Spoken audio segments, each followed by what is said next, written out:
তো আজকে আমি চিয়া সিডস অনেকেই খাই দেখেছি, তো আমিও খাই, মানে খাওয়া শুরু করেছি আর কি।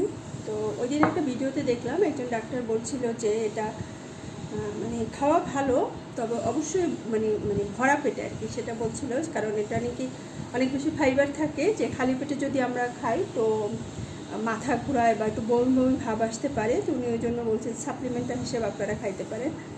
তো এর আগেও খেয়েছি, আর অবশ্যই ভিজে রেখে খেতে হবে। এখন দেখি অনেকেই খাচ্ছেন, তা আমিও একটু তাদের দেখে আর কি খাওয়ার ইচ্ছা জাগলো যে আসলে খেয়ে দেখি। তো আমার খেলে যেটা হয় যে মানে আমার হলো যে মানে ক্ষুধা লাগে না। হ্যাঁ, যেটা খুব ভালো একটা দিক ওয়েট কমানোর জন্য। যেহেতু ক্ষুধা লাগলেই তো আমরা খুব বেশি খাই, তো যেহেতু ক্ষুধা লাগে না তো সেক্ষেত্রে খুবই ভালো যে ক্ষুধা লাগে না, মানে কম খাওয়া যাবে বা মানে